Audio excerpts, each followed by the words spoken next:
Hi, I'm Naomi and I'm on the leadership team here at Hackney Church in East London.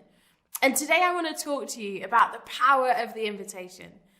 I feel so inspired after listening to Nikki's interview with Bob Goff. It's such a good talk. I watched the whole thing with a notepad, 3 pens, a whole box of highlighters. I just wanted to glean every bit of gold that I could. Because if I'm honest, this past season has sent a fair few challenges our ways.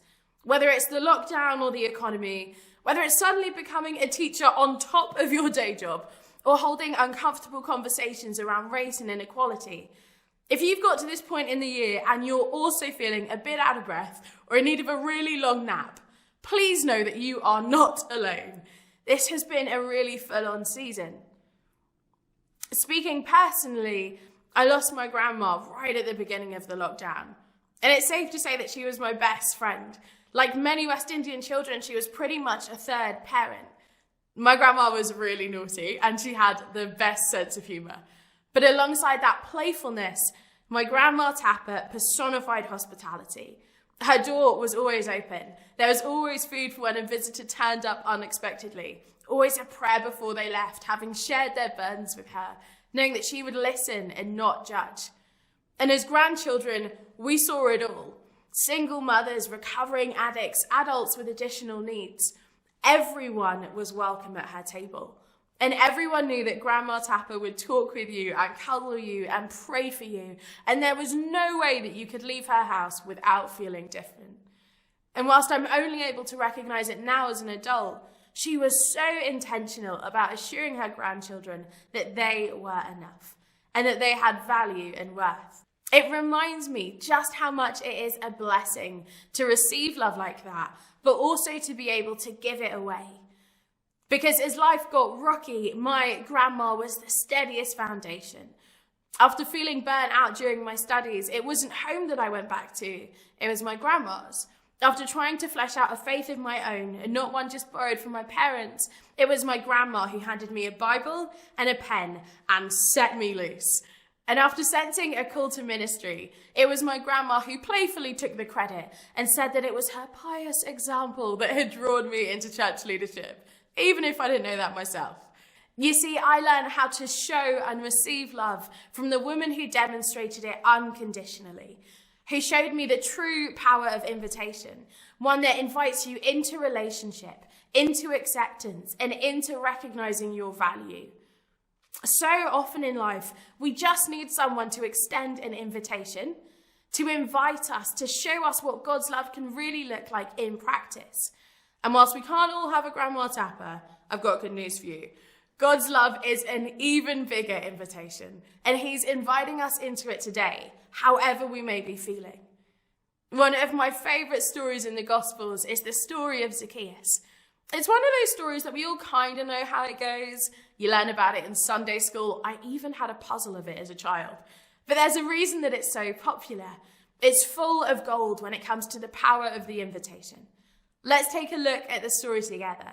The passage is found in Luke 19, verses 1 to 10. Jesus entered Jericho and was passing through. A man was there by the name of Zacchaeus. He was a chief tax collector and was wealthy. He wanted to see who Jesus was, but because he was short, he could not see over the crowd. So he ran ahead and climbed a sycamore tree to see him, since Jesus was coming that way. When Jesus reached the spot, he looked up and said to him, "Zacchaeus, come down immediately. I must stay at your house." So he came down at once and welcomed him gladly. All the people saw this and began to mutter, "He has gone to be the guest of a sinner." But Zacchaeus stood up and said to the Lord, "Look, Lord, here and now I give half of my possessions to the poor. And if I have cheated anybody out of anything, I will pay back 4 times the amount." Jesus said to him, "Today salvation has come to this house, because this man too is a son of Abraham. For the Son of Man came to seek and to save the lost." What a story. I love that this happened as Jesus was passing through. That this wasn't something on the schedule or the agenda, but that he slowed down enough to notice someone who'd been shunned and was an outcast. Now, I don't know what your first reaction to Zacchaeus might have been, but mine definitely wouldn't have been hospitality. I feel like I would have been much quicker to judge than to break bread with this wealthy tax collector. But that's where I love Jesus. You see, Zacchaeus, or Zacchaeus, means pure and innocent in Hebrew. And yet he'd managed to fall so far from the person that God had made him to be. But rather than condemnation, what Zacchaeus needed was for someone to demonstrate love to him. For someone to see through the cracks, through the bad habits, and through those bad actions, straight to the heart of who he had been made to be. So as Jesus called out to him, inviting him into relationship, he also called out the gold within him. For he could see who Zacchaeus was and all that he was capable of. And in that moment, Zacchaeus' true identity and purpose were catalyzed as this man who had been bound by money and greed was liberated to give it all away for the service of others. We might feel like Zacchaeus, like our pasts have made us unworthy, or that they're a bit complicated to say the least. But God is calling you into relationship with him. And he's asking whether you'll invite others in too, whether you'll be inclusive. Because that's what love does. It pursues us. It changes us. It says that we get to be a part of the story, that we can respond to the love of Jesus. And you may never know the impact that showing such love can have, especially for those who truly struggle to see value within themselves. If you had told me at 18 that I'd become a church leader, I would have laughed at you for like a good half hour. You see, there was no way that I could have seen anything of that level of value within myself. It took women like my grandma. It took being in church community and around healthy leaders. And ultimately, it took the goodness of God working through relationship and through the Spirit for me to even get to a place where I could accept this calling. In the example that those people gave me, in their affection and their warmth, and ultimately their invitation, propelled me into a life of faith and into imagining what ministry could look like, and why it was so vital that we see those around us and point them to the person of Jesus.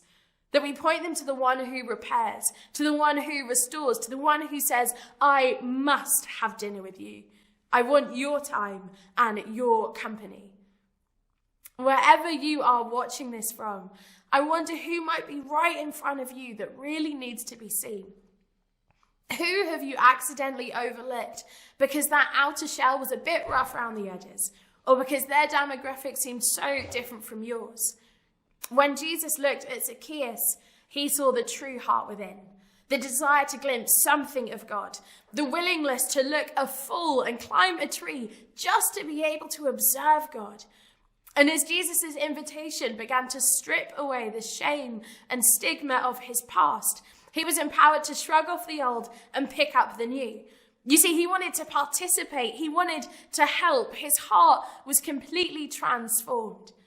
When we invite people into our lives, we are inviting them to come along on this journey of faith with us, to learn about Jesus together. If you're new to Christianity, I'd love to encourage you to try Alpha. It's all about having a space to ask the big questions in life. Because when we grasp hold of this invitation, when we offer it to others, everything changes. History gets rewritten, chains get broken, the world is turned upside down as people encounter a love so radical that all they can do is give everything away. There is no doubt in my mind that you can have a lasting impact on the world around you, that you can make a difference. And I believe that today Jesus is calling your name and inviting you onto the greatest adventure of your life. Seize it. It will be the best thing that you ever do. Amen? Amen.